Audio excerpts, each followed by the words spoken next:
శ్రీ పర్వతరెడ్డి చంద్రశేఖర్ రెడ్డి, శ్రీమతి వరదు కళ్యాణి, శ్రీమతి కల్పలత గారు ఇచ్చినటువంటి వాయిదా తీర్మానం తిరస్కరించడమైనది. ఏమి లేదండి, తిరస్కరించిన తర్వాత మీరు రోజు మీరు కరెక్ట్ కాదు.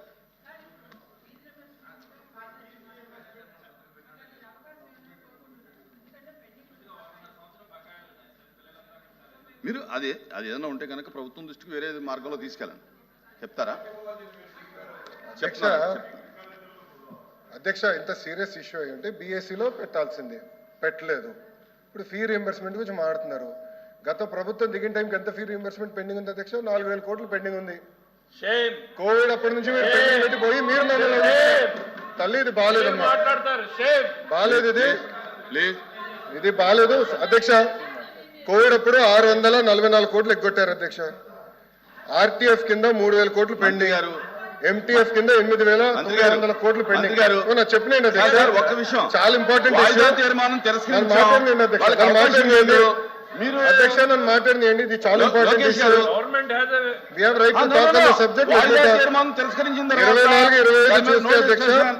24-25 చూస్తే మన ప్రభుత్వం కూటమి ప్రభుత్వం వచ్చిన తర్వాత 1,200 కోట్లు రిలీజ్ చేశాం. పెండింగ్ ఉన్న 1,400 కోట్లు వచ్చే 3 నెలలు మేము రిలీజ్ చేస్తాం. మీరు 4,000 కోట్లు బకాయిలు పెట్టి మీరు మాట్లాడితే ఎట్లమ్మా?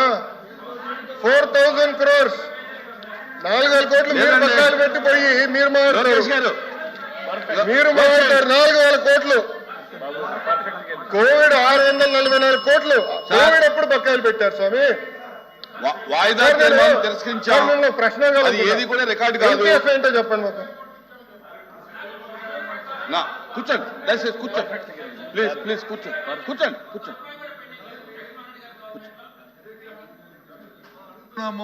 మంత్రి గారు వచ్చి అన్ని చక్కలు చెప్తారు కదా, చర్చ పెట్టండి.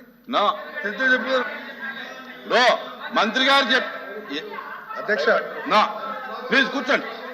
లోకేష్ గారు కూర్చోండి. మీరు బీఎస్సీకి కనపడలేదు ఇంపార్టెన్స్. బీఎస్సీలో మీరు రేజ్ చేశారా? నేను బొత్స గారిని సూటిగా ప్రశ్నించాను. బీఎస్సీలో మీరు రేజ్ చేశారా ఈ ఇష్యూ? బీఎస్సీలో మీరు ఇది ఇచ్చారా? మీరు బీఎస్సీలో ఇది కనీసం అడిగారా? మీరు అడిగారా సార్? బీఎస్సీ ఎజెండా మీరు పెద్దలు, మీరు సీనియర్ మోస్ట్ హౌస్ లో, ఫరూక్ గారి తర్వాత మీరే సీనియర్ మోస్ట్ హౌస్ లో. నేను మిమ్మల్ని కోరేది ఏంటంటే, మీకు అంత ఇంట్రెస్ట్ ఉండుంటే మీరు కూర్చొని చైర్మన్ గారితో మాట్లాడి ఎజెండాలో పెట్టుంటే సమాధానం చెప్పినా మేము సిద్ధంగా ఉన్నాం. I have right sir. Sir LOP గారు I have right to answer.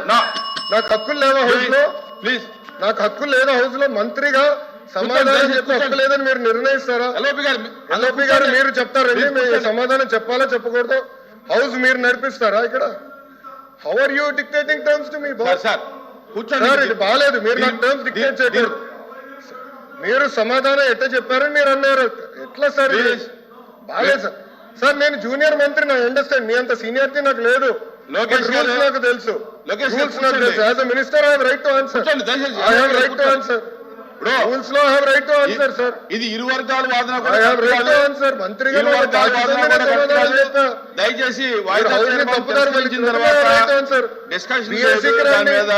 బీఎస్సీలో తీసుకోండి, మాట్లాడుకుని తప్ప. మీరు మంత్రిగా ఉన్నప్పుడు 4,000 కోట్లు బకాయిలు పెట్టిపోయి మీరు మమ్మల్ని అడిగితే ఎట్లా సార్? 4,000 crores పెండింగ్ పెట్టారు. మీరు మంత్రిగా ఉన్నప్పుడు 4,000 కోట్లు బకాయిలు పెట్టిపోయి మీరు మమ్మల్ని అంటారు కాదా? బకాయిలు పెట్టలేదా? ఒక్క నిమిషం, బకాయిలు పెట్టలేదా? మీరు బకాయిలు పెట్టలా సార్? ప్లీజ్ లోకేష్ గారు, సబ్జెక్ట్ మీకు కొంచెం వీక్ చేయాలి. దయచేసి కూర్చోండి. 644 కోట్లు కోవిడప్పుడు బకాయిలు పెట్టారు. 20-21 Q4 683 కోట్లు బకాయిలు. 23-24 Q2, Q3, Q4 1,753 కోట్లు బకాయిలు. మీ టైంలో బకాయిలు పెట్టి ఎంటీఎఫ్ మీ టైంలో 895 కోట్లు బకాయిలు పెట్టి మీరు మమ్మల్ని అడుగుతారు సార్? అందుకే మీరు బీఎస్సీలో తీసుకురావాలా? మీరు బీఎస్సీలో అందుకే తీసుకురాలి subject. Come to BSc, we will debate. I'm ready to debate on education. పోయినసారి బొత్స గారు పోయినసారి మీరు వాకౌట్ చేశారు. పోయిన సెషన్ ఎడ్యుకేషన్ మీద నేను డిబేట్ చేసినప్పుడు మీరు అదే తలుపు నుంచి మీరు బయటికి వెళ్ళారు. I'm ready for debate. Education మీద చర్చించడానికి నేను రెడీ. మీ టైంలో 12 లక్షల మంది పిల్లలు ప్రభుత్వ పాఠశాలకు దూరెట్టారో చర్చించడానికి నేను రెడీ. సరైన ఫార్మాట్ లో రండి, ఐ డిస్కస్. ప్లీజ్ ప్లీజ్ కూర్చోండి, ప్లీజ్ కూర్చోండి, కూర్చోవాలి కూర్చోవాలి కూర్చోవాలి. చంద్రశేఖర్ రెడ్డి గారు కూర్చోండి, కూర్చోండి కూర్చోండి కూర్చోండి కూర్చోండి మా కూర్చోమనండి. మెంబర్స్ని కూర్చోమనండి, మెంబర్స్ని కూర్చోమనండి. మాట్లాడారు మంత్రి గారు. ఇక్కడ హౌస్లోకి వచ్చిన తర్వాత జూనియర్ సీనియర్ అనే పక్కన పెడితే కొన్ని సభా సాంప్రదాయాలు ఉంటాయి. ఆయన మాట్లాడిన మాటలు వీఆర్ యూ టాక్, ఈ పదాలని దయచేసి పౌరుష పదాలని అవి మాట్లాడకూడదు. ఒకటి ఒకటి ఒకటి రికార్డులో చూసుకోండి, రికార్డులో చూసుకోండి. ఒకటి నేర్చుకోండి, ఇంకోటి ఏదైతే మంత్రి గారు చెప్పారో సరే కూర్చోండి. ఒక నిమిషం, ఒక సెకండ్ సార్. ఆయన చెప్పింది ఏదైతే మంత్రి గారు చెప్పారో 400 కోట్లు 4,000 కోట్లు మేము బకాయి పెట్టామని, అవన్నీ వాస్తవ విరుద్ధం. చర్చపడమనండి, చర్చలో మాట్లాడదాం. అందుకే చర్చలో మాట్లాడదాం. వాస్తవ విరుద్ధం మాటలు చెప్పి సభను తప్పుతో పట్టించడానికి, ప్రజలు మభ్యపెట్టడానికి దయచేసి పంపిపెట్టారు చాలు. పంపిపెట్టి మోసం చేసి చాలు. ఇంకా ఇక్కడ నుంచి అనుకోండి. మంత్రి గారు వాయిదా తీర్మానం తిరస్కరించిన తర్వాత దాని మీద ప్రభుత్వం తరఫున మీరు వాదనగా దిగటం, మీరు క్లారిఫికేషన్ ఇవ్వడం అనేది అది కాదు. దయచేసి ఒకవేళ మీరు అలౌ చేయమంటే కనుక రేపు వాయిదా తీర్మానం ఇస్తే నేను అలౌ చేస్తాను. ఈవేళ ఈ సబ్జెక్ట్ తిరస్కరించాను, ఇది అయిపోయింది, క్లోజ్. రేపు ఒకవేళ మీ ప్రభుత్వం సిద్ధంగా వినండి ప్రభుత్వం సిద్ధంగా ఉంటే కనుక రేపు వాయిదా తీర్మానం ఇస్తే నేను మీరు అలౌ చేయమంటే అలౌ చేస్తాను. అజెండా మొత్తం వద్దా సార్? బీఎస్సీలో డిస్కషన్ వద్దా సార్? ఏదండి బీఎస్సీలో కావాలి. ఎట్లా సార్? మన బీఎస్సీలో ఒకటి మాట్లాడతారు, ఇక్కడికి వచ్చి రోజు సభని డిస్టర్బ్ చేయడమే లక్ష్యంగా పెట్టుకుని రోజు అసలు సంబంధం లేనటువంటి అంశాలు. హెచ్ఆర్ మినిస్టర్ గారు దాని గురించి స్పష్టంగా చెప్పారు సార్. గవర్నమెంట్ తిరస్కరించిన తర్వాత తిరస్కరించింది కాదు సార్, ప్రభుత్వం సమాధానం చెప్పాల్సిన అవసరం లేదు. చైర్మన్ గారు వినండి చెప్పలేదు. వాయిదా తీర్మానం తిరస్కరించిన తర్వాత ప్రభుత్వం దానికి సమాధానం చెప్పాల్సిన అవసరం లేదు. చైర్మన్ గారు సమాధానం చెప్పలేదు సార్, సమాధానం చెప్పలేదు. బట్టగాల్చి ముఖానేసేటువంటి ప్రయత్నం చేస్తుంటే దానికి సంబంధించినటువంటి సంక్షిప్తమైనటువంటి వివరాలు ఇచ్చారు. పూర్తి వింటే గుండె రాలి చేస్తారు సార్ వీళ్ళు. ఓన్లీ హెడ్ లైన్స్ మాత్రం చూపించారు. ఈ రోజు పూర్తి సినిమా చూస్తే గుండె రాలి వీళ్ళకి. Papers include in the list of business are deemed to have been laid on the table of the house. No, chairman sir ఒక చిన్న రిక్వెస్ట్. గౌరవ ఎల్ఓపి గారు, నేను చైర్మన్ గారు అన్పార్లమెంటరీ లాంగ్వేజ్ వాడానని చెప్తాం జరిగింది. ఆ వివరాలు ఏముందో చెప్పండి సార్. చెప్పండి, మీకేం పడిందో మాకు అర్థం లేదు. నేను ఎక్కడ అన్పార్లమెంటరీ రికార్డ్ అయి ఉంటే గనక రికార్డ్ పంపండి. సెకండ్ సార్, రికార్డ్ అయి ఉంటే గనక పంపండి, నేను చూసి అందరు విన్నారు. 1 సెకండ్ అధ్యక్ష, ఇది చాలా ఇంపార్టెంట్ ఇష్యూ. ఇదే అంటున్నా, మళ్ళీ ఆరోపణలు చేసి తప్పించుకుంటాం కాదు. I have never used any unparliamentary language. నేను చాలా గౌరవిస్తాను. బొత్స గారు అన్నాను, నేను ఎప్పుడు వచనంతో కూడా మాట్లాడలేదు. ఎల్ఓపి గారిని గౌరవిస్తాను, ఆయన ఏజ్ని నేను గౌరవిస్తాను, ఆయన సీనియారిటీని కూడా గౌరవిస్తాను. నేను బహుశా హౌస్లో ఫరూక్ గారు, బొత్స గారు సీనియర్ మెంబర్స్ అని చెప్పాను. అంటే వాళ్ళు సీనియారిటీని అడగండి.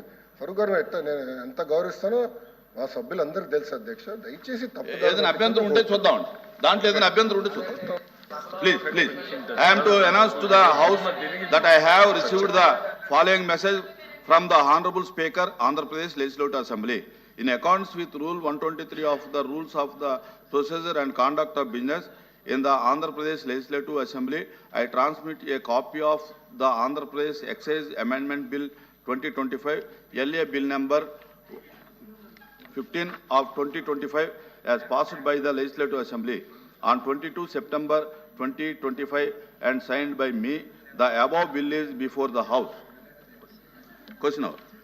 Question number 13957, Farooq Gar, Law Minister గారు. నమస్తే సార్.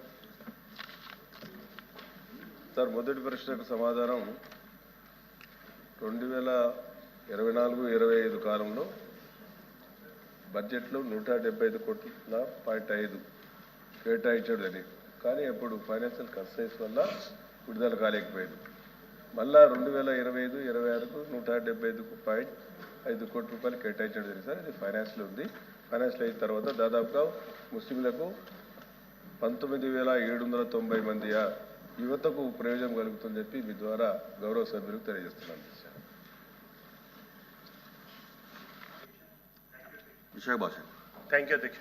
తమ ద్వారా గౌరవ మంత్రి గారిని అడిగేది ఏమంటే అధ్యక్ష, ఈ రోజు వరకు మైనారిటీలకు ఈ కూటమి ప్రభుత్వము వాళ్ళ ఎలక్షన్ మేనిఫెస్టోలో చెప్పిన ఏ ఒక్కటి కూడా అమలు చేసిన దాఖలాలు లేవు అధ్యక్ష. వాళ్ళు 25-26లో 5,434 కోట్ల రూపాయలు మైనారిటీ కోసం సంక్షేమానికి ఇచ్చామని చెప్పారు అధ్యక్ష. 24-25లో 4,376 కోట్లు చెప్పారు అధ్యక్ష. సప్లాన్ కింద 2,512 కోట్లు కేటాయించామని చెప్పారు. రెండు బడ్జెట్లు కలిసి 9,810 కోట్ల రూపాయలు వాళ్ళు కేటాయించడం చెప్పినారు అధ్యక్ష.